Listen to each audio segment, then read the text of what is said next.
Sejam muito bem-vindos ao Mesa de Debates. Aqui quem está falando é o Guilherme. Vamos que vamos, pessoal.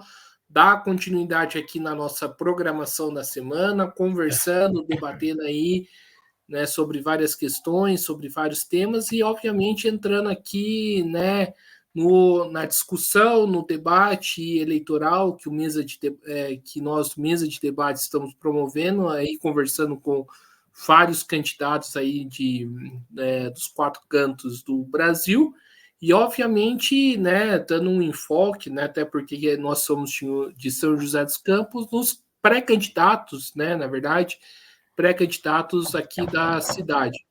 E um deles que eu tenho a satisfação de conversar e eu acho que, né, agrega muito aí para a discussão é o Ernesto Gradella. Ele está sendo pré-candidato a vereador pelo PSTU, né? E vamos fazer essa conversa aí sobre as eleições, né, municipais com ele. Então, Gradella, antes da gente começar, por favor, fale um pouquinho, né, de você. Boa tarde, Guilherme. Boa tarde a todos que nos acompanham aí no Mesa de Debates.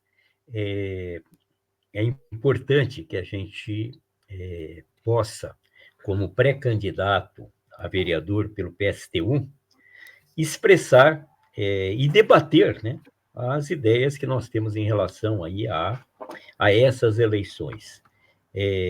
Nós do PSTU vamos enfrentar uma situação que vocês já conhecem, que, por não termos parlamentares federais, nós não teremos tempo na TV, nem nas emissoras de rádio. Então, nós teremos que trabalhar com as redes sociais para levar a mensagem, conseguir conversar com os eleitores e, ao mesmo tempo, claro, aí com contato direto, a militância, o trabalho aí corpo a corpo com as pessoas. Certo. Gradella, né, começando aqui a nossa conversa, né, e acho que, né, trazer você aqui é de suma importância, né, porque você já foi vereador e já foi deputado federal, né? Como que foi essa experiência para você, né, e como fazer diferente lá dentro? Olha, nós já ocupamos o cargo e entendemos que hoje já era problemas que nós tínhamos na época, mas que agora piorou muito, né? Aqui em São José dos Campos, a Câmara de Vereadores hoje é um latifúndio improdutivo, né? Ele não cumpre a principal tarefa que ele tem, que é dada ao vereador pela lei orgânica do município, que é de fiscalizar o poder executivo. Então, essa daí é a principal tarefa. A outra é legislar sobre os assuntos que estejam aí correndo, e, é claro, o vereador também acaba sendo um porta-voz das reivindicações dos trabalhadores, dos eleitores, enfim, ele consegue levar essas reivindicações. O problema é que a Câmara Municipal de São José dos Campos é uma Câmara que não cumpre o papel de fiscalização dos prefeitos. Isso daí há décadas, né?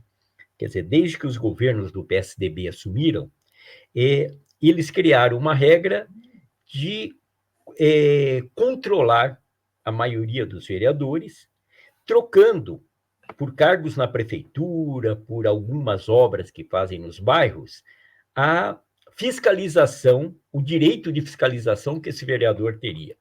Então, nós temos aí durante todo esse período, muito pouca gente, poucos vereadores na Câmara fazem o papel de tentar fiscalizar o que o prefeito está fazendo.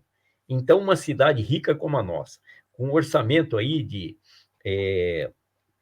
milionário, né, colocado, mais de 4 milhões, apresentando aí 4 bilhões, né, de reais, ele não consegue se fiscalizar isso daí.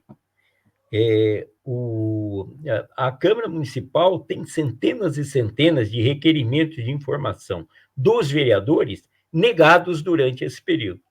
Quer dizer, o vereador precisa de uma informação para poder fiscalizar e ele não consegue fazer porque a Câmara não permite. Então, são vereadores que falam muito tempo, falam que estão conseguindo obras, mas na prática são vereadores que não cumprem o seu papel. Então, a maioria, como a gente diz, quando a gente chama latifúndio improdutivo, é que é uma estrutura muito grande para pouco que produz a Câmara Municipal hoje, aqui de São José dos Campos. Esse daí é o primeiro problema que nós temos nessa Câmara. Segundo problema, que é uma Câmara que se tornou reacionária ao longo dos anos. Nós temos os vereadores, cada vez mais foram eleitos em cima de pautas reacionárias e têm uma atuação reacionária, a ponto de que aqui em São José dos Campos, uma cidade avançada, uma cidade que eles dizem que é inteligente, né? Um vereador solicitado ao prefeito que censurasse livros que estavam colocados à disposição das crianças nas escolas municipais. O prefeito, sem ouvir os responsáveis pelo setor, os pedagogos, os professores que trabalham com esses alunos, foi lá e mandou a retirada dos livros, sem que tivesse qualquer justificativa pedagógica para isso, porque um vereador achou que ali podia ter alguma conotação de esquerda. Um vereador que na verdade, sempre defendeu a ditadura, né? E que talvez gostaria muito que voltasse a ditadura para ser censor de livros, né? Como nós tínhamos na época da ditadura, censor de música, censor de artes, né? Porque me parece isso aí, porque é uma total incompetência, né? Colocada ali na Câmara, e são representantes que lá estão presentes. E a terceira coisa é que nós vimos pouca a presença da Câmara nas lutas sociais, quando o trabalhador precisou, né? São alguns vereadores apenas que participam dessas atividades. Quando a GM demitiu 1.000 trabalhadores, os trabalhadores puderam contar basicamente com o sindicato. Alguns vereadores deram o seu apoio. Quando o banhado foi atacado, poucos vereadores se dignaram a estar lá com essa população nessa luta. Então, é uma pena o que nós temos hoje. Para a população, serve muito pouco aquela estrutura que nós temos hoje do Legislativo Municipal de São José dos Campos. Gradela, né, você falou uma coisa interessante, né, desse latifúndio improdutivo. E uma coisa que quem está de fora percebe, né, porque parece que a Câmara dos Vereadores virou trampolim para gente carreirista, né, para gente que fica muito tempo na Câmara, né, como você muito bem falou, puxando o saco do prefeito, né, literalmente, e, né, não fazendo aí nada a serviço da classe trabalhadora. Como que você vê esses carreiristas, né, que estão aí na política há muito tempo, que se perpetuam na política joseense, e se isso é algo de São José, ou a gente pode tomar exemplo também de algo parecido em outras cidades? Olha, não é só São José. Nós estamos vendo que, infelizmente, o baixo nível do legislativo, ele começa no Senado, Câmara dos Deputados, onde nós temos o Centrão, né, atuando. O Centrão acaba sendo um grupo de deputados cujo principal linha de trabalho é negociar o seu voto com o governo. Não é fazer fiscalização do governo, não é apresentar propostas concretas. Eles podem tanto apoiar o Bolsonaro, como pode apoiar o Lula, como pode apoiar qualquer outro presidente, desde que barganhe-se alguns cargos, emendas, enfim, ministérios, esse setor está disposto a negociar. Portanto, o baixo nível começa aí nas instâncias superiores aí do legislativo, vamos dizer, nacionais do legislativo. Nós vemos isso aí se repetir nas assembleias legislativas, assembleias estaduais, e nas câmaras municipais é onde nós estamos vendo, só que aqui não é um centrão, aqui é o prefeito dominando a maioria dos vereadores, que abrem mão da sua função de fiscalizadores. O vereador pode ter uma posição favorável ao prefeito ou contra o prefeito. O que ele não pode é tentar impedir, como ele é a favor ao prefeito, tentar impedir que a Câmara fiscalize o prefeito. A função dele não é essa. A função dele é o contrário, é deixar que A Câmara fiscaliza o prefeito, ele pode até defender as obras que estão lá colocadas, mas ele não pode se tornar o quê? Um empecilho para que os demais vereadores trabalhem. E é assim que a gente vê a Câmara Municipal. É uma consequência do mau exemplo que vem de cima, é uma consequência de uma linha utilizada no último período, né, que é comprar os vereadores, né? Comprar os vereadores através de alguns cargos na prefeitura, através de que eles possam indicar algumas obras no bairro que o prefeito irá fazer, e, em troca desses favores, o vereador se torna um peso morto na Câmara. Não um peso morto, porque se fosse só um peso morto, seria muito bom. Ele se torna um peso que impede a Câmara de fazer a tarefa dela. Certo. E, Gradela, a pergunta acho que tem que ficar aí no ar, né? Como fazer, você que já foi deputado, já foi vereador, como fazer com que o mandato, né, parlamentar esteja a serviço da luta, né? Como que você fazia aí com o seu mandato para o mandato estar a serviço aí das lutas, das mobilizações? Nós fomos vereador durante a década de 80, né? De 82 até 90, nós fomos vereador, 83, quando a gente assumiu pela primeira vez. E o eixo que a gente tem de atuação é colocar o mandato a serviço dessas lutas, né? O vereador tem um espaço, o vereador tem uma tribuna, o vereador pode servir como uma caixa de ressonância daquelas reivindicações que estão lá colocadas. E isso daí é a tarefa principal que um vereador que se coloque à esquerda tem que fazer. Então, nós entendemos o seguinte: alguns movimentos muitas vezes são muito pequenos, e movimentos sociais, reivindicações importantes de bairros, que elas só ganham uma ressonância muito maior, ganham uma amplitude maior, quando o vereador usa o seu mandato para a divulgação dessas lutas, para levar isso aí para o restante da cidade. Então, acho muito importante o mandato, é uma tribuna que os trabalhadores passam a ter e que tem que ser utilizada 100% do tempo a serviço dessas lutas. Como falamos, o vereador cumpre seu papel de fiscal e a tarefa dele é de ser um porta-voz também da população frente às demais autoridades, ser uma pessoa que divulgue aquelas lutas que estão ocorrendo.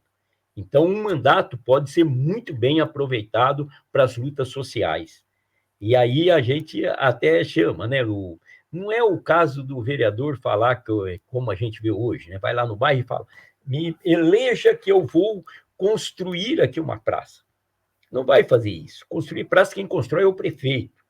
Quando o vereador fala que ele vai fazer uma obra, significa que ele está vendido ao prefeito. O que o vereador tem que colocar o mandato dele é a serviço da luta dos moradores, seja para construir a praça, seja para as demais reivindicações que estão lá, o problema de moradia, o problema de assistência médica do bairro. Por quê? Porque o vereador ele não faz obra, ele não tem verbas, ele não é um membro do Poder Executivo. Ele é apenas um fiscal do Poder Executivo e pode, sim, ir lá cobrar o atendimento dessas reivindicações da população. Mas é isso que ele pode fazer. Todo vereador que fala que está conseguindo obras é um vereador que já se vendeu ao prefeito e que, portanto, não é sério, não vai servir para nada, porque se o prefeito, da mesma maneira que ele falou conseguir uma obra, ele não irá denunciar o prefeito em nenhuma ocasião. Mesmo que ele discorde do que o prefeito faz, ele está lá a serviço do prefeito. É apenas alguém que, em vez de ser uma caixa de ressonância das reivindicações populares, ele passa a ser uma caixa de ressonância do que pensa o prefeito. E assim a maioria da Câmara. Certo. E, Gradela, ainda nessa questão, né, antes da gente entrar nos problemas da cidade, falar um pouco aí da questão do salário, né? A gente sabe que o salário de deputado, a gente sabe que o salário de vereador é muito alto, mais além do que, né, um salário de trabalhador. Você, na época que foi vereador, eu sei que você abdicou a mão desse salário, né? O que você pensa do alto salário do vereador, né, deputados, parlamentares, e se caso Ernesto Cradella seja eleito novamente, né, você abdicaria a mão de novo do alto salário de vereador? Olha, é interessante que o salário dos parlamentares começou com uma reivindicação dos trabalhadores, né? Quando os primeiros trabalhadores puderam disputar a eleição, porque antes só disputava a eleição eram os membros da burguesia, né? Com a Revolução Industrial, os trabalhadores foram ganhando força e conseguiram abrir espaço para que tivesse representantes da social-democracia, dos trabalhadores, dentro dos parlamentos europeus. Mas o que acontecia? Para a pessoa desempenhar um mandato de parlamentar naquele período, como que ele ia fazer se ele tinha que ficar na fábrica o dia todo trabalhando? Então, foi aí que veio a reivindicação seguinte: nós precisamos garantir um salário a esses parlamentares. Por quê? Porque eles eram os parlamentares populares e precisavam estar presente lá para poder levar as reivindicações. Enquanto a burguesia não tinha esse problema, né? O burguês não tem horário para trabalhar. Quer dizer, ele vai lá na empresa dele, deixa os trabalhadores e ia lá para o Congresso. Então, foi assim que apareceu a remuneração das câmaras, dos parlamentares. Então, foi uma reivindicação dos trabalhadores para que eles pudessem estar presentes e não só a burguesia dentro dos parlamentos.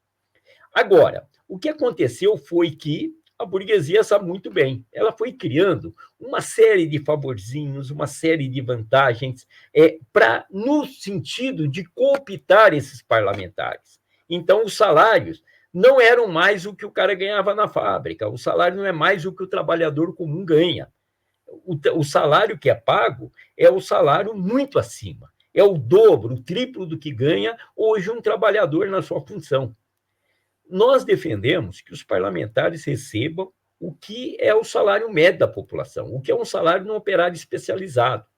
E aplicamos isso daí dentro do partido. O partido tem uma seguinte linha: eleito parlamentar, a pessoa vai continuar ganhando o mesmo valor que ele ganhava normalmente. Quer dizer, se ele é um professor, ele deixou de ser professor naquele período para ser parlamentar, ele continua ganhando como professor, continua ganhando o mesmo valor. O restante é contribuição ao partido. O restante ele contribui ao partido. A ideia é que a pessoa não passe a ganhar 3, 4 vezes mais e depois, em determinado momento, ele acabe sendo ganho para isso. Aí os problemas dele não são mais os problemas da categoria. A dificuldade salarial dele, a dificuldade de pagar as contas no final do mês, não tem mais nada a ver com o que tem a categoria, né?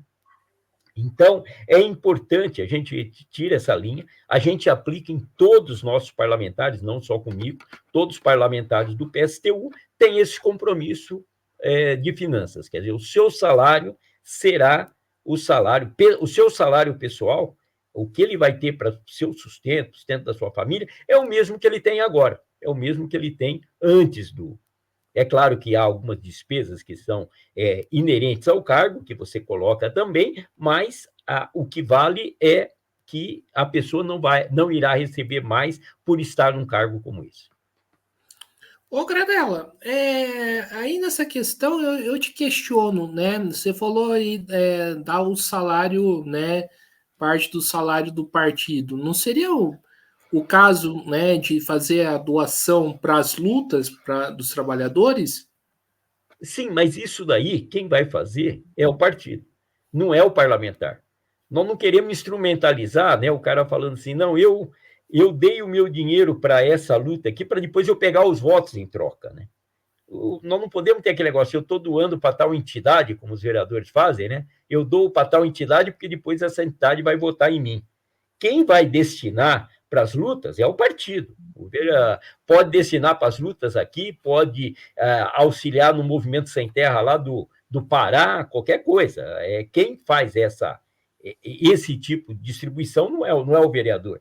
Porque senão também eu diria, olha, eu estou aqui, mas aí eu vou lá em algum lugar lá e falo, olha, eu estou dando tanto para vocês todo mês, e é claro que quando terminar meu mandato eu vou lá pedir os votos, né? Vou pedir os votos para as pessoas. Eu também crio um sistema de favorecimento, favorecimentos em meu nome pessoal, né? e, com isso, para pedir voto. Isso daí alguns da direita fazem. Nós não achamos que é assim. Não sou eu, não sou eu pessoalmente, como vereador, que vou fazer esse tipo de coisa. Certo. E, Gradela, né? Hoje eu vejo, né, que existe uma parte da esquerda que está no parlamento brasileiro, né, que está bastante acomodada, né, que se acomodou por conta aí dos cargos, por conta das vantagens, né, por conta aí da posição política, né, e a gente sabe que, né, de um lado tem a ver com a estratégia política dessas organizações, mas do outro lado também é uma pressão que o parlamento, né, exerce sobre o indivíduo que está lá. E a pergunta que eu faço é, como combater essa pressão, né? Como que você fez para não se acomodar, né? Olha, isso aí que você colocou é verdade. Vereadores que até são companheiros combativos, mas já estão institucionalizados, né? Então, por exemplo, a gente viu aqui que a bancada do PT aqui votou que o viaduto aqui da Via Cambuí, esse que passa sobre a Dutra, né? Quando foi inaugurado, recebesse o nome de Romeu Tuma, em uma homenagem a ele, né? Votou a favor. Quer dizer, isso daí significa o quê? Já está mais ou menos institucionalizado. Olha, em homenagem nós não vamos mexer. E acabou colocando aí um ícone da ditadura militar, né? Como nome para um viaduto aqui, um novo viaduto aqui na cidade da Via Cambuí. Por quê? Porque está institucionalizada essa relação, né? Você vai se acomodando. A melhor maneira de evitar qualquer coisa nesse sentido é que que o mandato do vereador esteja junto com as lutas e seja controlado por esses lutadores. A pessoa tem que ir lá e prestar satisfação para esses lutadores o tempo todo. Vocês me auxiliaram a ter um mandato. E também, qualquer questão que tenha que ser discutida, vantagens, outra coisa, que sejam colocadas na mesa. Nós não podemos admitir que a pessoa, não, agora eu estou aqui na luta. Depois eu vou lá na Câmara, lá é o lugar para mim negociar, para mim fazer acordos que aí eu não discuto aqui com os trabalhadores. Então, eu acho que a única coisa que tem é que você tem que estar ligado à base, tem que estar ligado à luta. Porque o ativista que está na base, ele não entra nesse parlamentarismo, né? Nesse sistema parlamentar, nessas regras parlamentares. Ele quer o preto no branco, acabou, né? Então, ele quer as coisas muito claras. Então, isso daí ajuda. Por exemplo, quando eu estava como vereador, eu passei o meu primeiro ano de mandato criticando a empresa de ônibus São José. Nós só tínhamos uma empresa, isso aí em 83. No final do ano, eu recebi uma cesta de Natal, né, da empresa, do tamanho de uma mesa, né? E um peru que não cabia na geladeira. Aí, o que nós vamos fazer? Peguei e conversei. Peguei e chamei o pessoal para conversar. Falei, recebi isso aqui, o que eu faço? O pessoal me deu a melhor saída. Falou, olha, devolva. Você pode até ver, liga lá para o sindicato lá dos condutores e pergunta se eles querem a cesta para fazer uma rifa para eles. Ligamos lá, eles não queriam. Eles falaram, então você vai devolver. E foi correto. Devolvemos a cesta, mandei uma carta desejando Feliz Natal aí para as pessoas que tinham mandado a cesta, dizendo que nós não poderíamos receber por estar no partido. Claro que, passado aí algum tempo, se eu recebesse aquela cesta e ficasse quietinho, provavelmente no dia do meu aniversário eu ia receber uma caixa de vinho, ia receber um litro de uísque, ninguém te pede nada, quer dizer, no parlamento ninguém vai te pedir nada. Eles vão dando os presentes, você vai aceitando, e isso daí é uma forma de envolvimento, né? Que tem. Quantas vezes em Brasília aparecia lá alguém para me convidar para uma festa da empresa tal, que ia fazer um coquetel, não sei o quê, não tinha nada a ver com a empresa, né? Chegava lá o convite. Se eu fosse lá, o cara ia saber, bom, vamos conversar com ele e ver, né? Ninguém vai chegar para você e falar, ó, te dou tanto para você fazer tanto. Há esse processo de envolvimento que a burguesia utiliza para ganhar as pessoas. Eu era um crítico da empresa, a empresa mandou um presentão.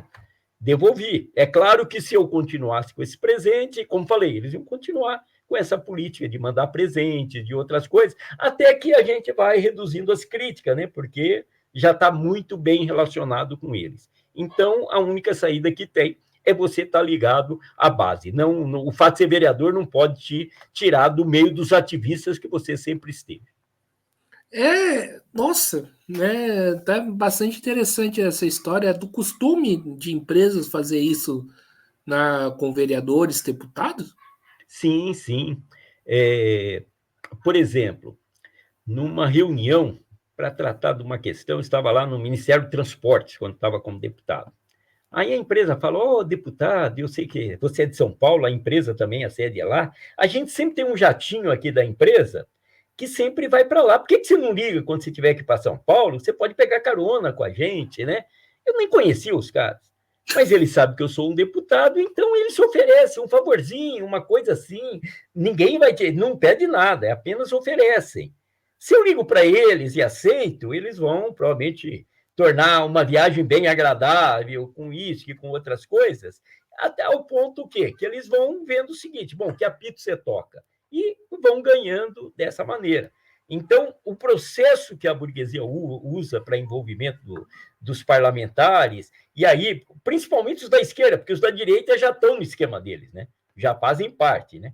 Mas o da esquerda, que eles não conhecem direito, é essa política de oferecer presentes, favorzinhos, tal, até que vão conseguindo aí que alguns deles se tornem um pouco mais aceitem mais as reivindicações que eles têm dentro do parlamento e acabem sendo uma ferramenta não mais da população, mas uma ferramenta deles, né? Quer dizer, um ponto de lobby deles e não mais de quem te deu o mandato, que foram os trabalhadores. O Gradella, eu gosto, acho que já conversei com você, eu gosto de acompanhar bastante a atuação, né, dos parlamentares da esquerda classista na Argentina, né, que é a FIT. E uma coisa, né, recentemente que aconteceu que eu gostei bastante, né, é os mandatos rotativos, né? Em vez, né, por exemplo, de um parlamentar ficar 4 anos, vai revezando com outros parlamentares, outros militantes da mesma frente de esquerda. O que você pensa, né, do mandato rotativo? Dá para fazer isso no Brasil? Não dá, né? E por que isso? E se não dá, por que não fazer com que isso seja uma bandeira, né, da esquerda? Eu acho que é uma coisa muito importante. Quer dizer, eu acho que o que eles conseguiram na Argentina é importante. Aqui, pela legislação, as medidas, o que o pessoal tem conseguido fazer é os tais mandatos coletivos, né? Você lança uma pessoa, mas dizendo que ela representa um coletivo. E esse coletivo é que vai cuidar do mandato. Então, nós temos já deputados e vereadores, não em São José dos Campos, mas fora daqui, que trabalham assim. Então, o mandato coletivo também é uma maneira de que a gente consiga fazer uma certa rotatividade dentro da atividade parlamentar. Não me parece que na Argentina é um pouco mais avançado, né, porque você realmente pode fazer isso, mas aqui, pelas leis eleitorais nossas, é difícil fazer. Mas eu acho que é correto, é muito bom, quer dizer, que a gente tenha essa oportunidade de mais companheiros nossos poderem atuar também dentro do parlamento. Eu acho que seria excelente. Falando na Argentina, o que você pensa aí, né, desse exemplo da frente de esquerda dos trabalhadores, né? Como você e o PSTU enxergam isso e como, né? E que lições que a gente pode ter aqui no Brasil? Olha, a Argentina está enfrentando um presidente com uma atuação econômica ultraliberal, né? Bolsonaro não implementou o plano, não teve coragem de implementar um plano como que o Milei está implementando na Argentina. O Trump também não apresentou nenhum plano assim. Quer dizer, a Argentina está sendo, vamos dizer, pela negativa, um exemplo do que pode fazer um governo de extrema-direita. Né? Então, a atuação, eu acho que não tem outra forma que só para enfrentar isso daí só com as grandes mobilizações de rua. A mesma receita que vale para o Brasil. Os argentinos têm uma tradição maior que a da gente, em termos de movimentos, né? Tem uma rica história de luta do movimento operário, do movimento popular, e eu acho que qualquer partido na Argentina hoje tem que estar ligado a essas lutas, né? Num momento de crise completa, crise econômica, governo de extrema-direita aplicando um projeto ultraliberal, ataque aos direitos, redução de aposentadorias, redução de salários, fome crescente, tudo isso daí está colocado. E é claro que o Milei hoje acaba sendo um modelo para a burguesia internacional, né? A burguesia internacional está acompanhando aquilo lá com atenção. Por quê? Porque eles gostariam, na verdade, para garantir sua faixa de lucro, que todo presidente fizesse o que o Milei está fazendo, né? Joga a população na miséria e garante o lucro dos empresários. Então, acho que o caminho que pode ter aí para se enfrentar isso daí não é uma luta parlamentar, né?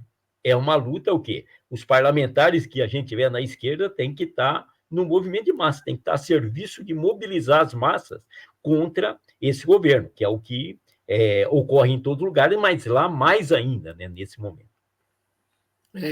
Certo. E dando continuidade aqui no nosso debate, e né, já falar aí dos problemas de São José, mas tocar no assunto, né, que eu acho de extrema importância, já que nós falamos aqui da Argentina um pouco, né, que é a unidade da esquerda revolucionária, né? Eu já conversei com você também sobre isso, né? Eu particularmente acho que a esquerda revolucionária aqui no Brasil, a esquerda classista, né, perdeu muito, né, e não está unificada, não está junta nessas eleições, né?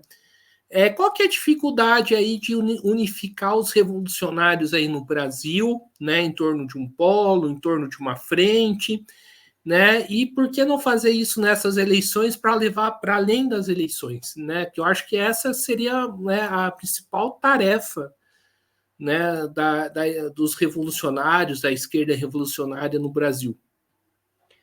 Olha, eu acho que nós tivemos uma experiência muito boa do polo operário e revolucionário, né, e socialista na última eleição presidencial, né, uma eleição para mandatos gerais, e eu acho que é algo que é sempre uma tática que a gente pode utilizar no momento de luta, tal, essa unidade. Nós, do PSTU, defendemos sempre essa unidade de ação nas lutas, né, que as correntes estejam à frente fazendo isso. Nesse momento, quer dizer, dentro das eleições municipais agora, um processo que vai ser municipal, que vai ser em alguns municípios, o que nós entendemos que fizemos um chamado, né, no sentido de que a gente possa atuar unido e nos comprometemos, enquanto PSTU, a ceder a legenda às correntes que não tivessem essa possibilidade de fazê-lo. Quer dizer, parte das correntes, as principais correntes que deram continuidade ao fórum, ainda não tem a legalidade da legenda para poder lançar candidatos. E aí a proposta que tem foi que a gente garantisse isso daí, de maneira que que todas as correntes à esquerda, né, pudessem apresentar e levar suas propostas também no processo eleitoral. É difícil uma frente por cidade, né, um polo por cidade. Aqui, São José dos Campos, seria possível, não creio que em tantas cidades seria possível, provavelmente em algumas nós não teríamos nem condição, né, de ter essa unidade. Então, são dois processos, duas eleições bem diferentes, uma da outra. E acho que, de alguma, né, quer dizer, da mesma maneira que, mesmo não tendo polo agora como nós tivemos na última, a proposta, quer dizer, os candidatos que estão aí representando a esquerda, hoje tem que colocar isso daí, tem que levantar unitariamente as propostas que dizem respeito aos trabalhadores.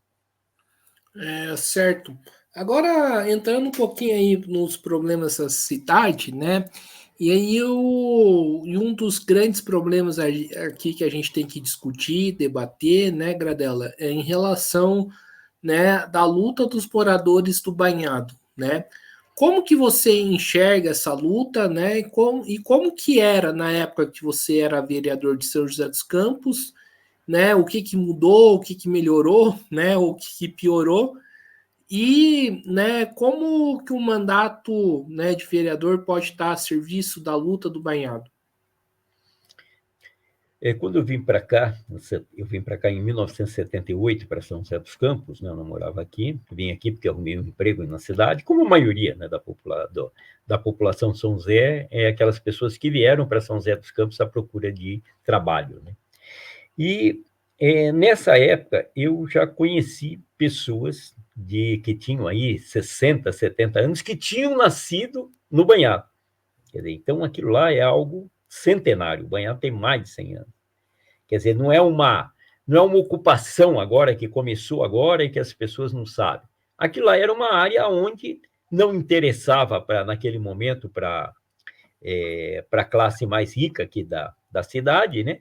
Então, era onde ficavam os pobres que tinham ali, iam lá trabalhar ali no Mercadão, iam trabalhar na cidade, perto da cidade, né? Quer dizer, fizeram ali naquela baixada ali no Banhado ali um meio de poder morar perto da onde trabalhar, quer dizer, perto da onde ter um emprego. E era assim a cidade. Então, quando nós estamos falando de Banhado, nós estamos falando de um bairro muito antigo na cidade, de uma comunidade muito antiga que lá está colocada.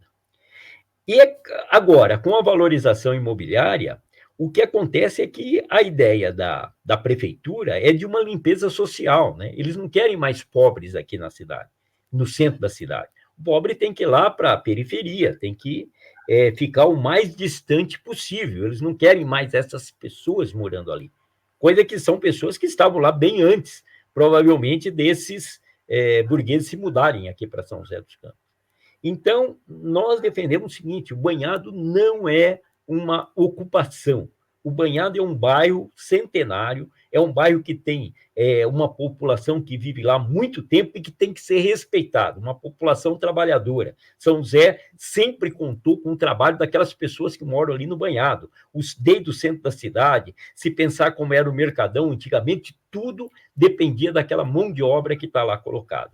Então, nós não aceitamos de maneira nenhuma que alguém vai lá pedir, dizer o seguinte: não, eu tenho que tirar os moradores de lá porque eles estão gerando um risco ambiental para a cidade, porque eles podem destruir a natureza, ou eles estão numa área de risco de qualquer desastre. Não tem isso daí. De porque as pessoas estão morando lá 100 anos. Nós já sabemos como funciona lá a comunidade.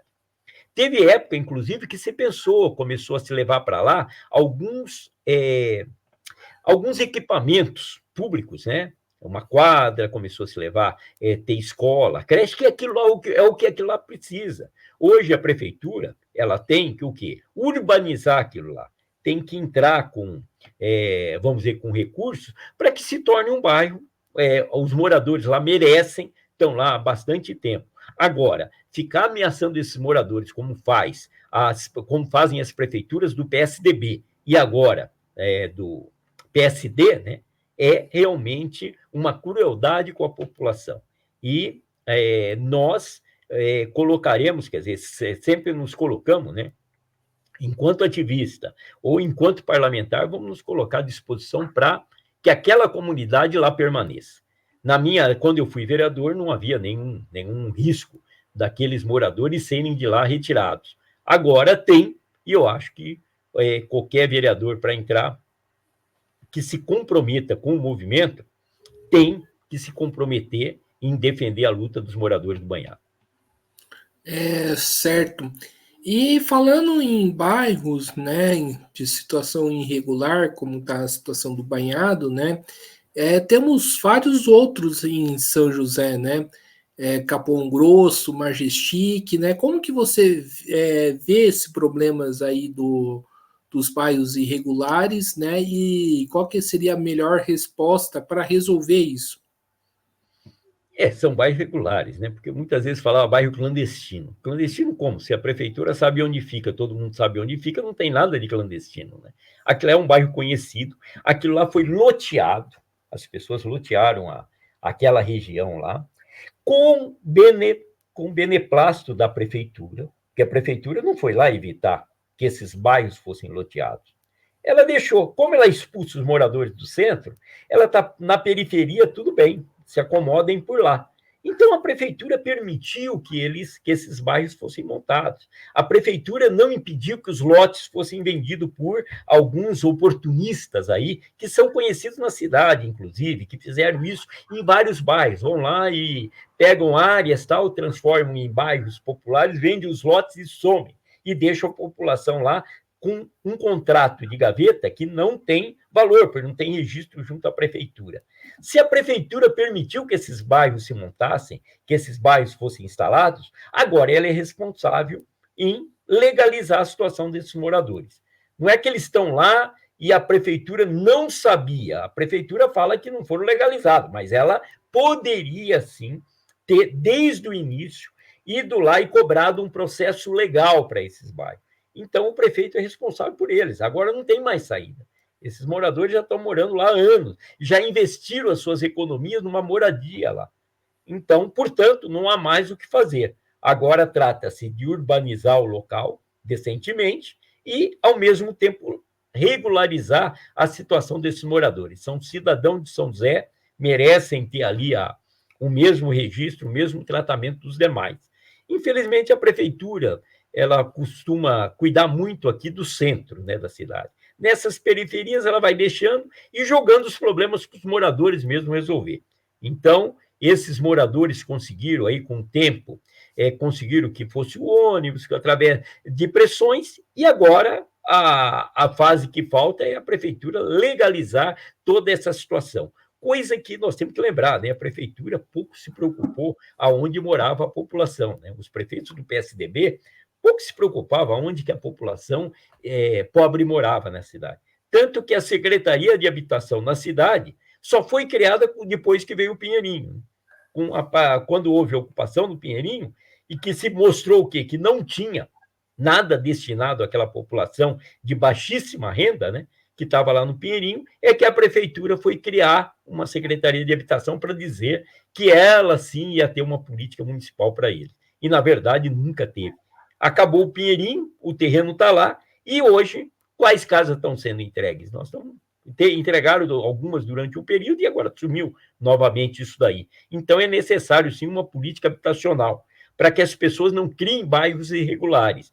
Mas não pode dizer que a situação irregular do bairro é culpa dos moradores. A situação irregular na cidade é culpa da Prefeitura Municipal de São José dos Campos, que deixou, quer dizer, que permitiu que isso ocorresse.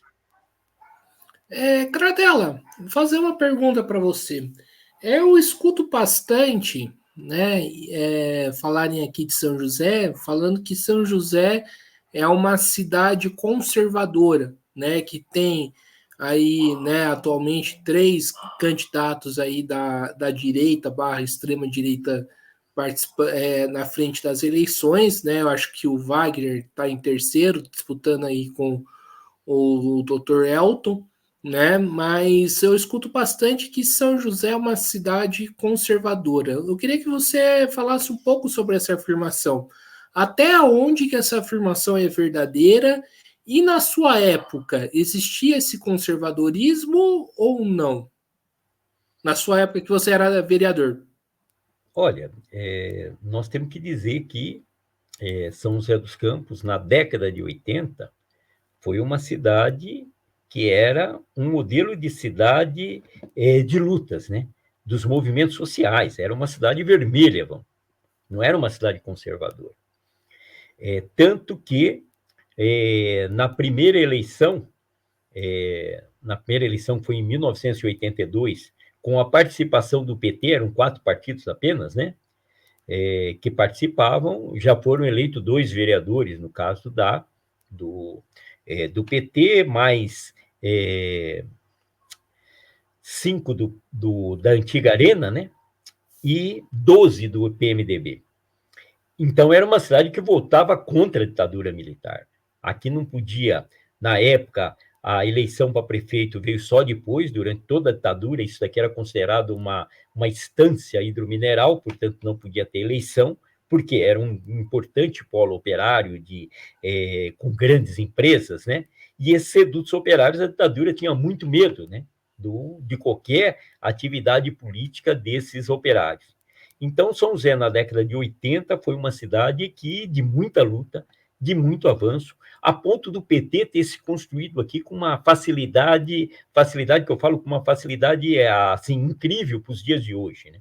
O PT conseguiu montar seu diretório aqui, participou de todas as eleições, a ponto de que, quando chegou na eleição de 89 do Lula contra o Collor, que teve o primeiro turno com muitos candidatos. O Lula ganhou a eleição aqui, apesar do prefeito apoiar o Collor.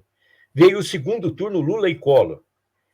Ganhou o Lula novamente, apesar do apoio do prefeito. A cidade aqui votava num trabalhador, votava numa proposta de mudança. Em 1990, teve eleição para deputados. Aí era deputado estadual, federal, tal. Só eu fui eleito como deputado federal pelo PT.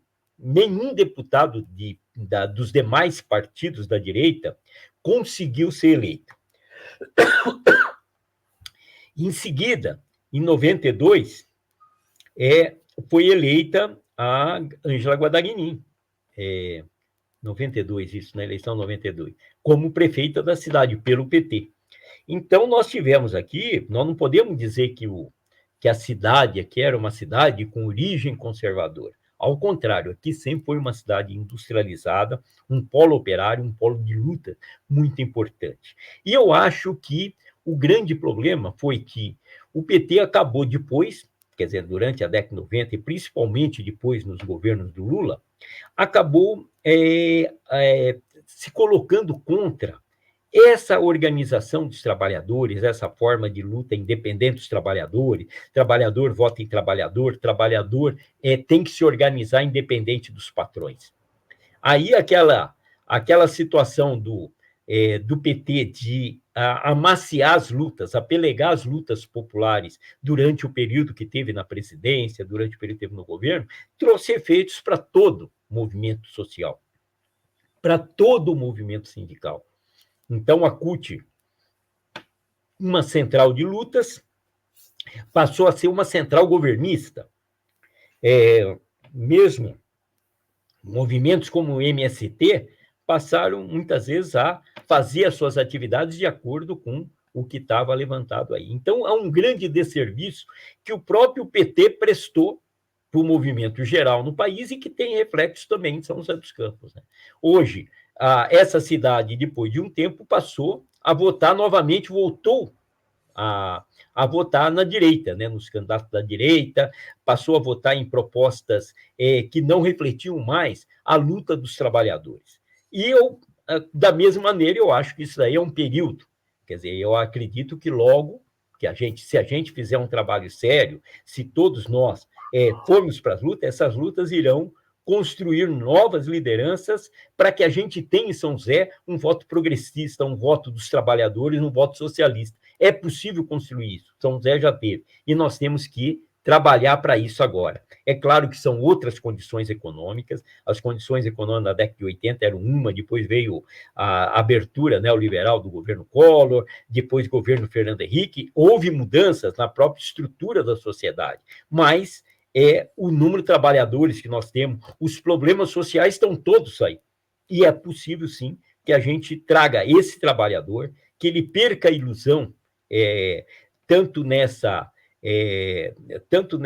centro-direita e, principalmente, perca qualquer ilusão nesse câncer para o país, que é a extrema-direita, né? E realmente venha para o movimento social. Gradella, falar aí de outras questões, né, referentes aí aos problemas de São José, né, nesse finalzinho aqui de entrevista. E a primeira coisa que eu pergunto é a questão do transporte, né? Hoje nós temos aí um problema crônico aí de quebra de ônibus que está sendo bastante relatada pela população.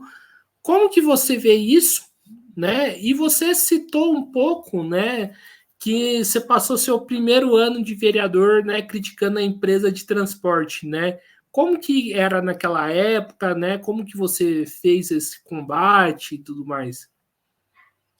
Olha, era interessante o seguinte, a empresa de ônibus, né, apresentava o seu pedido de reajuste para a prefeitura, e nós vimos o seguinte: o prefeito dava o reajuste de acordo com os interesses da empresa, sem se preocupar com uma fiscalização sobre a empresa. Nós analisamos aqueles pedidos, as planilhas de ônibus que têm os custos, e achamos uma série de irregularidades lá quando nós éramos vereadores. Denunciavam essas irregularidades. Chegou ao ponto da empresa errar na conta, né, e jogar 10% a mais, sabendo que a prefeitura nem iria olhar na planilha direito, né? Jogou o valor. Nós denunciamos, aí a prefeitura diz: ah, não, mas eu nem estou olhando direito nessa planilha aí da empresa, eu vou fazer meu próprio cálculo, tal. Foi denunciado à época. Quer dizer, havia de tudo. Quer dizer, era uma maneira. As empresas aqui sempre tiveram puderam, vamos dizer assim, uma promiscuidade com o poder público, né? Elegiam candidatos, ajudavam os prefeitos aí nas campanhas eleitorais e depois ficavam à vontade, né, para ter um preço alto.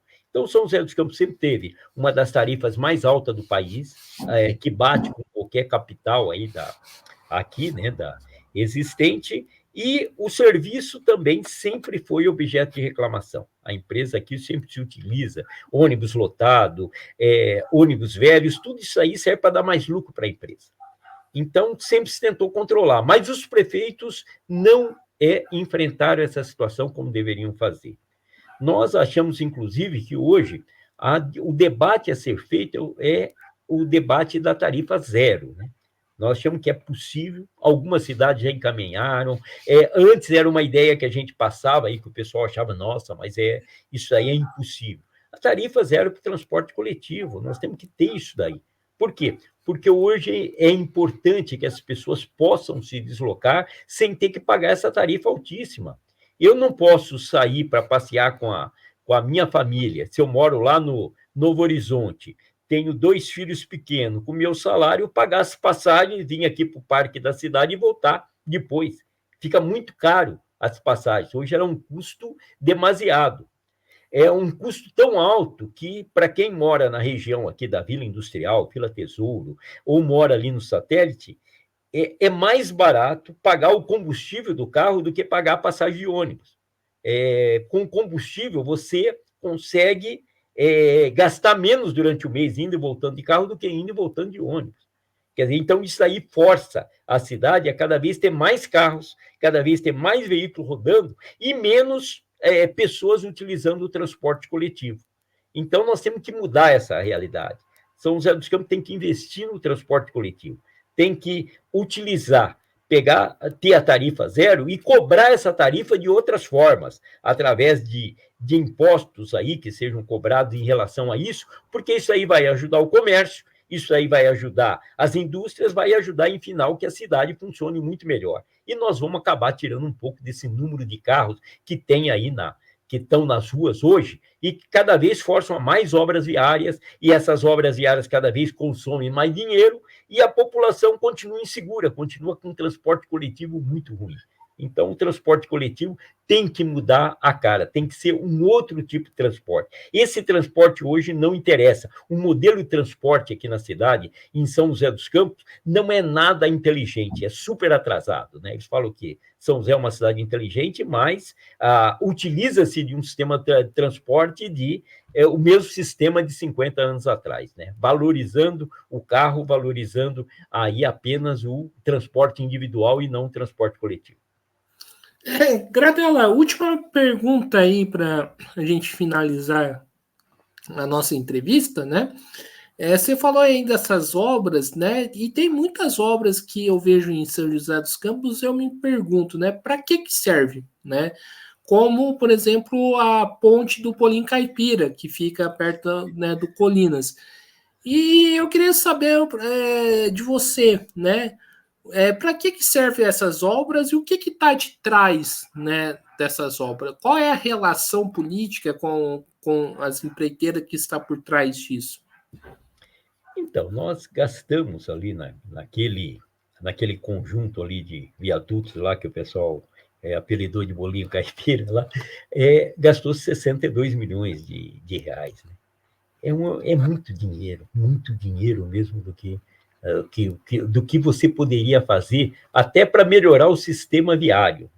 E não foi por falta de aviso que aquilo lá se mostrasse como realmente um elefante branco, porque ela não tem finalidade, não resolveu o problema do trânsito, ficou um monumento lá que o prefeito queria, né, talvez para ele, um monumento de uma obra que ele faz que todo mundo pode ver, mas só serviu para isso. Foi muito dinheiro gasto para não resolver nenhum dos problemas que a cidade tem. Então, nós, ali, quer dizer, ó, se você hoje passa no final da tarde ali, você vai pegar a mesma fila de carros que estão colocados. Não é um sistema, não foi algo pensado que pudesse dizer, não, realmente aqui o trânsito passou a fluir de maneira rápida para quem mora aqui e tal. Não tem isso daí. Foi, na verdade, e não foi por falta do próprio Ministério Público cobrar, da população cobrar, de fazer. Aquilo lá o prefeito fez, criou esse monumento. Isso daí, quer dizer, seria hoje um movimento à idiotice, né, municipal aí, que deveria ser, não ao prefeito que fez, né, porque é o tipo da obra caríssima para pouco efeito. E nós estamos vendo o seguinte, obras grandes, obras como essas, custosas, tudo, são muito boas para o prefeito, né? São muito boas, na verdade, para o poder público. Por quê? Como falamos, tem uma Câmara que não fiscalizou, uma Câmara que não fiscaliza. O Poder Executivo é muito dinheiro que é gasto. E, portanto, nós nem podemos saber de que maneira, quer dizer, se esse dinheiro, como ele foi gasto. Porque 62 milhões é para fazer muita coisa. E ali fez só 2 viadutos que se entrelaçam lá e que, na verdade, ficou muito cara. Aí entra o problema também, né? Quer dizer, que depois que o prefeito começou a fazer uma obra que já era inútil, né? A Câmara também foi inútil em fiscalizar essa obra que está lá colocada. Então é isso aí, pessoal. Estamos encerrando aqui mais uma entrevista, né, do Mesa de Debates. Eu quero aqui agradecer a participação do Ernesto Gradella, né, pelo papo, né? Vamos continuar aqui conversando com outros pré-candidatos e futuramente candidatos nessas eleições de 2024, né? E passo a palavra aí para o Gradella, né, fazer suas considerações finais. Viu, Guilherme? Eu que agradeço aí a todos que nos acompanham, vão nos acompanhar aí no Mesa de Debates. Agradeço a você pelo convite, você é uma pessoa que sempre está nos movimentos, está sempre informado, está sempre participando. Isso daí é importante, né? Porque não se trata de um trabalho apenas jornalístico, né? É de alguém que conhece como é o movimento, as suas perguntas mostram isso, você tem uma capacidade aí de entender o que está se passando na cidade, porque você também vive isso daí, você não vive de longe, você vive de perto da presença em todos esses acontecimentos. Então, para nós é um prazer ter estado aqui, participado com você. Acho que nós estamos com muitos outros problemas que nós teremos que debater pela frente.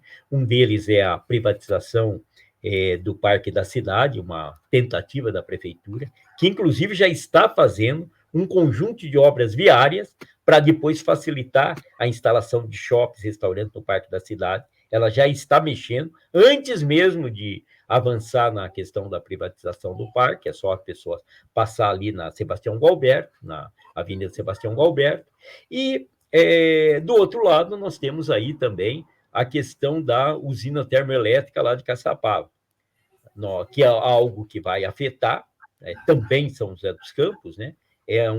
Na verdade, uma indústria atrasada que não deve realmente ser instalada, nós temos que lutar com tudo para que ela não seja instalada, e além ela pode ser instalada em Caçapava, mas aqui em São José dos Campos, a Câmara Municipal também já aprovou projeto para que usinas termoelétricas possam ser instaladas também em São José dos Campos. Então, é uma luta que provavelmente nós teremos que fazer nesse momento que a crise climática e os desastres ambientais estão aí, nós temos também que colocar isso daí na pauta na pauta de discussão dos vereadores. Então, eu acho que é muito importante aí, nós também estaremos aí nessas lutas que estão aí, com mandato ou sem mandato, nós vamos estar na luta contra a privatização do parque, vamos estar na luta contra as termoelétricas, porque nós entendemos quanto é importante isso daí. E só para concluir, Guilherme, dizer o seguinte, nós temos uma outra discussão que a cidade precisa fazer, que é o seguinte, antes nós tínhamos, quando eu vim para cá, era uma cidade jovem,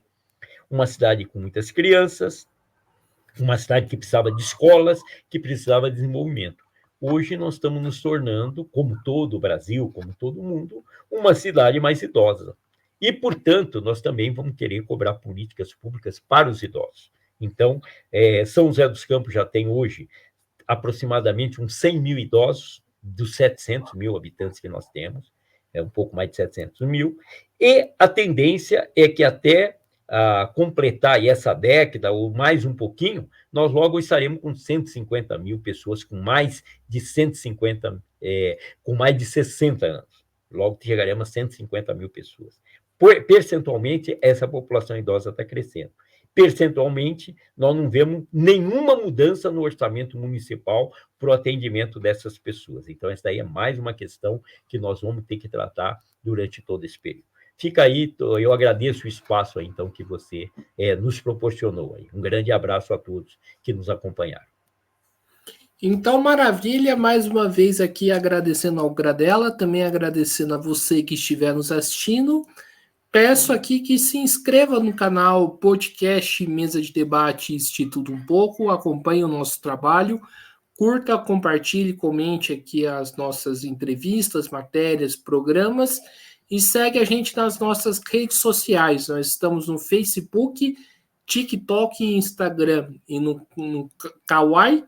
E quem puder, contribua aqui com o nosso Pix 385-007-02800 CPF. Então é isso aí, pessoal. Um forte abraço e fui!